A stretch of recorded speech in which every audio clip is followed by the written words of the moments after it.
Olá, filhos amados do Senhor Deus, façamos uma oração para que o Espírito Santo nos abençoe hoje. Senhor meu Deus, permita que o Espírito Santo venha até nós, em nossos corações, faça toda a diferença, que nós aprendamos cada dia mais, nos dê sabedoria, conhecimento, na Tua santa palavra, em nome e por amor do Senhor Jesus. Amém. Capítulo hoje, número 1 de Números. No livro de Números, nós veremos sobre as contagens dos filhos de Israel que o Senhor ordenou. Vejamos a partir do versículo 1. Falou mais o Senhor a Moisés no deserto de Sinai, na tenda da congregação, no primeiro dia do mês segundo, no segundo ano da sua saída na terra do Egito. Olha só, meus amigos, eles já haviam saído do Egito, já estavam há muito tempo peregrinando pelas terras e o Senhor falou para eles tomarem os números do pessoal, ver o quanto que cada tribo de Israel tinha de filhos. Versículo 2: Tomai a soma de toda a congregação dos filhos de Israel, segundo as suas gerações, segundo a casa de seus pais, conforme o número dos nomes de todo varão, cabeça por cabeça. E olha só a descrição de quem eles deveriam tomar os números. Versículo 3: Da idade de 20 anos para cima, todos os que saem à guerra em Israel, a esses contarei segundo os seus exércitos, tu e Arão.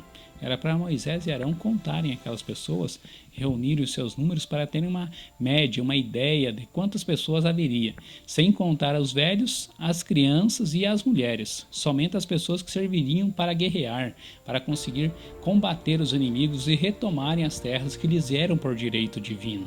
A partir do versículo 20, o pessoal já está fazendo a contagem dos filhos de Ruben, o primogênito de Israel. Foram, pois, os filhos de Ruben, o primogênito de Israel, as suas gerações pelas suas famílias, segundo a casa de seus pais.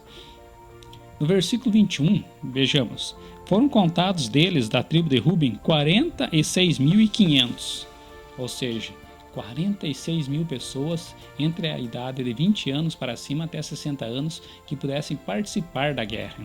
No versículo 22 e 23, a casa de Simeão. No versículo 23, vejamos a quantidade dos descendentes de Simeão. Foram contados deles, da tribo de Simeão, 59.300. Versículo 25. Foram contados deles, da tribo de Gade, 45.650. Versículo 26 e 27 falam dos descendentes de Judá. Foram contados deles, da tribo de Judá, 74.600. No versículo 29, foram contados deles, da tribo de Issacar, 54.400. No versículo 31, foram contados deles, da tribo de Zebulon, 57.400. No versículo 33, foram contados deles, da tribo de Efraim, 40.500. Lembra que da tribo de Efraim era do filho de José? Então, como nós vimos lá anteriormente, em Gênesis ainda aqui, Israel pegou os filhos e tomou como se fossem dele, de tanto que ele amava a José, que foram adicionadas também a tribos, então chamada meia tribo, né? Tem meia tribo de José e Efraim e a outra meia tribo é Manassés.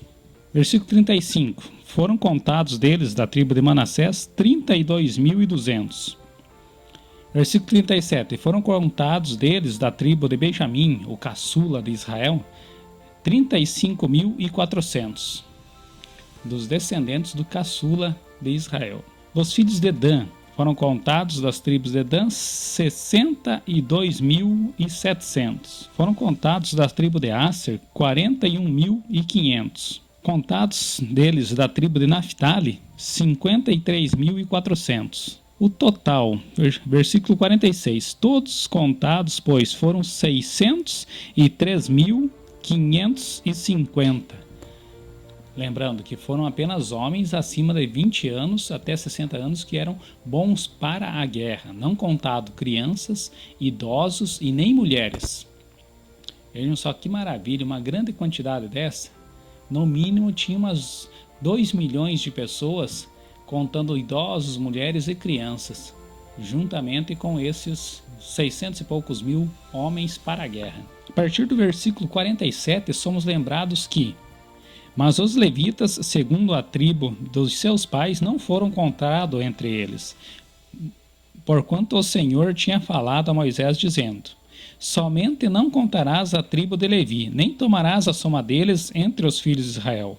Mas tu põe os levitas sobre o tabernáculo do testemunho, sobre todos os seus vasos, sobre tudo o que lhes pertence.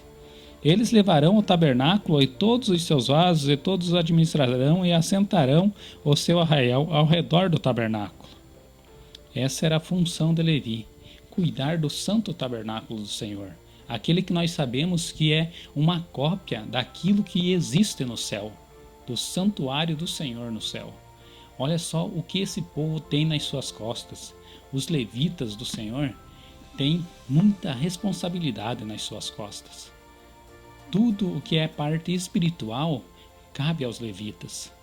Desde aquela antiguidade, mas não, hoje, pessoas que são pregadoras, pessoas que são profetas, no sentido de levar a palavra, ser um porta-voz da palavra do Senhor Deus, também são considerados espiritualmente levitas. Por isso, meus amigos, espero ter conseguido explicar um pouquinho mais para vocês e que fiquem com o Senhor Deus. Até a próxima.